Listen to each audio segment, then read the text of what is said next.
आज हम स्टैटिक से रिलेटेड कुछ क्वेश्चंस करेंगे। एमसीक्यू एंड पीवाईक्यू की फॉर्म में है। फर्स्ट क्या है, statics is the science of, यानी कि स्टैटिक्स है वो साइंस है, किस चीज़ की साइंस है? फोरकास्टिंग, क्लासिफिकेशन या data collection, analysis, interpretation. D है डाटा एंट्री। तो इसका डाटा कलेक्शन किया जाता है, एनालाइज किया जाता है और इंटरप्रिटेशन किया जाता है। तो सी ऑप्शन इसका सही रहेगा। फिर है नेक्स्ट सेकंड क्वेश्चन, क्या कहता है,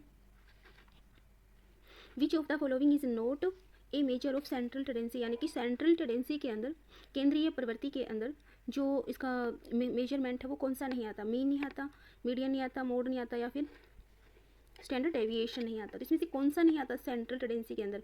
मीन आता है, मीडियन आता है, मोड आता है। तो इसमें डी नहीं आता। डी ऑप्शन इसका सही रहेगा। फिर है थर्ड क्वेश्चन। थर्ड क्वेश्चन क्या कहता है, the average of A set of values is called, यानी कि जो average of set of value है ना, यानी कि कोई भी वैल्यू है हमारे पास, उसकी एवरेज का सेट दे रखा है, तो उसको हम क्या कहेंगे? Mode, median, mean, range. तो एवरेज की जहाँ पे भी बात आएगी ना, तो वहाँ पे रहेगा मीन। तो इसका सी ऑप्शन सही रहेगा। फोर्थ क्वेश्चन है, मीडियन इज द वैल्यू, यानी कि मीडियन की वैल्यू क्या है? दैट अपीयर्स मोस्ट फ्रिक्वेंटली, नहीं ये मोड में होता है frequently, that divides the data set into two equal halves, that is calculated by a X by N. नहीं, ये एवरेज निकालते हैं इससे, नन ऑफ दी अबव तो नहीं होगा। तो बी ऑप्शन इसका होगा कि ये जो मीडियन होता है वो हमारे बीच का पार्ट होता है, इधर उधर दो पार्ट में डिवाइड कर देता है। तो फोर्थ में बी आंसर इसका सही रहेगा। फिफ्थ क्वेश्चन क्या कहता है, in frequency distribution the class having the highest frequency is called, यानी कि जब हाईएस्ट फ्रीक्वेंसी हम देखते हैं ना, कोई भी हमारे पास आइटम्स दे रखी है बहुत सारी और उसमें ये देखते हैं कोई एक नंबर बहुत बार रिपीट हुआ है, तो हाईएस्ट फ्रीक्वेंसी जिस किसी नंबर की होगी वो उसका मोड कहलाता है। तो ये हो जाएगा मॉडल क्लास, मोड बोलते हैं इसको वैसे। सिक्स में क्या है, if all values in a data set are the same then the standard deviation क्या होगा? जब सारी ही वैल्यू किसी डाटा सेट में सेम है तो स्टैंडर्ड डेविएशन क्या होगा? तो यहाँ पे स्टैंडर्ड डेविएशन जीरो होना चाहिए इसका, क्योंकि जब सारी ही वैल्यू सेम होती है स्टैंडर्ड डेविएशन हमेशा जीरो आता है। फिर आता है सेवन्थ क्वेश्चन, क्या कहता है, which of the following is the primary source of data, यानी कि प्राइमरी सोर्स ऑफ डाटा क्या होता है? जो मेन सोर्स पे जाके हम कलेक्ट करते हैं ना, वो प्राइमरी सोर्स का डाटा होता है। तो टेक्स्ट बुक तो ये तो लिखी होती है प्राइमरी सोर्स, सेकेंडरी सोर्स हो गई, न्यूज़पेपर सेकेंडरी सोर्स है, census report collected by the government, research survey you conduct your self, हम खुद जाके मेन सोर्स पे जाके रिसर्च सर्वे करते हैं तो प्राइमरी डाटा मिलता है इससे। तो ये होता है डी ऑप्शन इसका सही रहेगा। एट्थ क्वेश्चन क्या कहता है, प्रोबेबिलिटी रेंजेस बिटवीन, यानी कि ये मैथ में भी आता है, ये कॉमर्स में भी आता है, यूजीसी नेट के फर्स्ट पेपर में भी आता है स्टैट्स ये। तो प्रोबेबिलिटी रेंजेस मतलब इसकी रेंज क्या होती है, किस किस के बीच में होती है? -1 और 1 के बीच में रहती है इसकी रेंज, ठीक है। तो इसका बी ऑप्शन सही रहेगा। एक सेकेंड, अच्छा ठीक है, सॉरी भाई इसके लिए, क्योंकि -1 और 1 का तो कोरिलेशन में होता है, कोरिलेशन की जो वैल्यू होती है ना उसमें -1 और 1 करते हैं। यहाँ प्रोबेबिलिटी रेंज पूछा है, प्रोबेबिलिटी की रेंज क्या है? तो रेंज 0 और 1 के बीच में होती है, क्योंकि कोई इवेंट्स घटेगा, कोई इवेंट्स की मतलब होने की प्रोबेबिलिटी 1 होती है और जो प्रोबेबिलिटी नहीं होगी कोई इवेंट्स की तो वो 0 हो जाती है। तो 0 और 1 के बीच में रहेगा, इसका सी ऑप्शन सही रहेगा। ओके। नाइन्थ क्वेश्चन क्या कहता है, which diagram is used for comparing part of a wall, यानी कि वॉल पार्ट को कंपैरिजन करने के लिए हम कौन सा डायग्राम यूज़ करते हैं? लाइन, बार, हिस्टोग्राम, पाई चार्ट। तो मे बी इसका पाई चार्ट ही होता है। एक तो परसेंटेज वैल्यू को शो करना हो तभी पाई चार्ट आएगा, और जब पूरी वॉल वैल्यू का हम कंपैरिजन करना चाहें सब पार्ट का, अलग अलग पूरी मतलब जितने भी पार्ट किए हैं उन पार्ट का वॉल के साथ कंपेरिजन करना चाहें तब भी पाई चार्ट यूज़ किया जाएगा।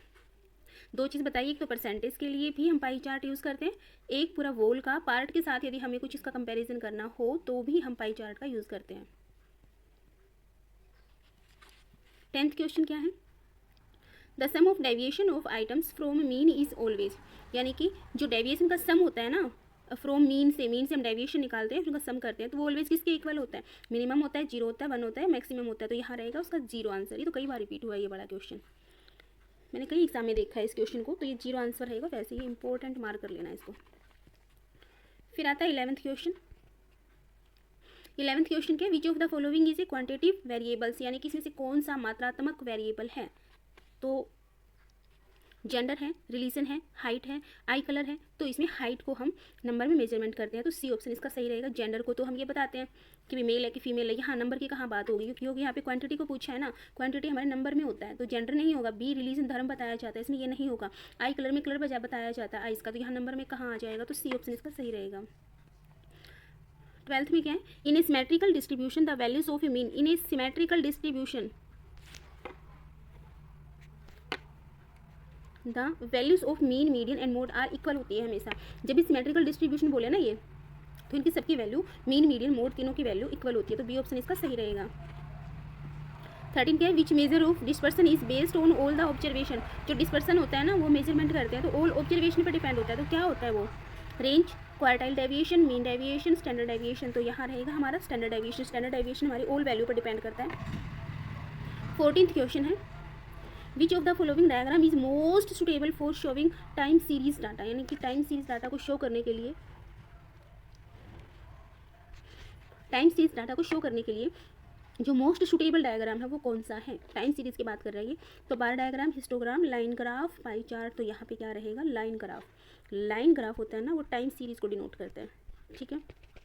इसको भी इंपॉर्टेंट मार्क कर रही हूँ मैं, क्योंकि इस तरह के क्वेश्चन जब एग्जाम में आते हैं ना, यहाँ हम मतलब बार, हिस्टोग्राम, लाइन कुछ कन्फ्यूजन हो जाती है, तो यहाँ ध्यान रखना, लाइन ग्राफ हो जाएगा इसका।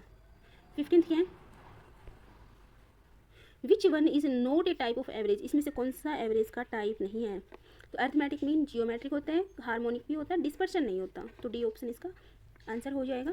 16th क्वेश्चन क्या कहता है, the process of arranging data in rows and column is called. जब हम कोई डाटा को अरेंज करते हैं,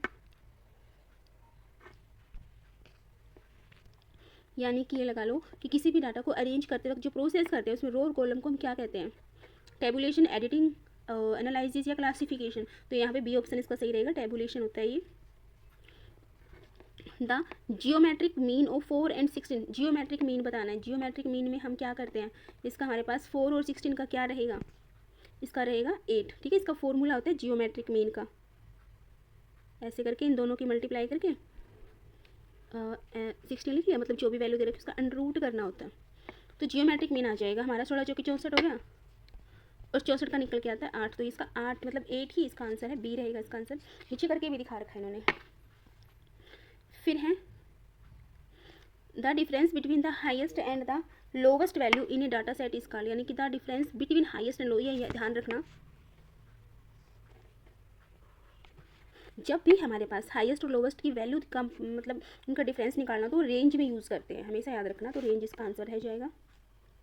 19th क्वेश्चन क्या है, which of the following is not a type of classification, इसमें से कौन सा टाइप क्लासिफिकेशन का नहीं है, क्वालिटेटिव, क्वांटिटेटिव, क्रोनोलॉजिकल, पिक्टोरियल। तो यहाँ पे हमारे पास मे बी ए, यहाँ डी दे रखा पिक्टोरियल, ठीक है, क्योंकि क्वालिटेटिव हम देखते हैं गुणात्मक चीज़ें कौन सी है, क्वांटिटेटिव में देख लेते हैं मात्रात्मक कौन सी है, क्रोनोलॉजिकल में हम देखते हैं समय अनुसार भी टाइम के अकॉर्डिंग कैसे है, और पिक्टोरियल में तो हम कुछ पिक्टो मतलब छोटी छोटी सी बना के उसका सिंबल लेके फिर उसको यूज़ करते हैं, तो पिक्टोरियल नहीं होता। लास्ट क्वेश्चन है इसका 20 क्वेश्चन है, इफ इवेंट्स ए और B are mutually exclusive then क्या है, पी क्या है, A and B is equal to 1, और बी क्या है, पी ए और B is equal to P A plus P B. तो यहाँ पे हमें बताना है म्यूचुअली एक्सक्लूसिव में कौन सा फॉर्मूला यूज़ होगा, प्लस वाला यूज़ होगा या मल्टीप्लिकेशन वाला यूज़ होगा। तो यहाँ होगा हमारा प्लस वाला, ये ध्यान रखना, ये एग्जाम में आया हुआ क्वेश्चन है।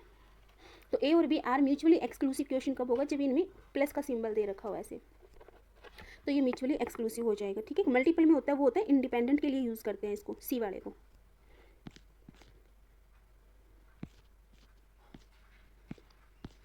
ये अगेन फिर रिपीट हो चुका है, तो हम यहाँ 20 क्वेश्चन ही करेंगे, ओके। आपको ये चीज़ अच्छी लग रही है तो प्लीज़ चैनल को सब्सक्राइब भी करें और लाइक भी।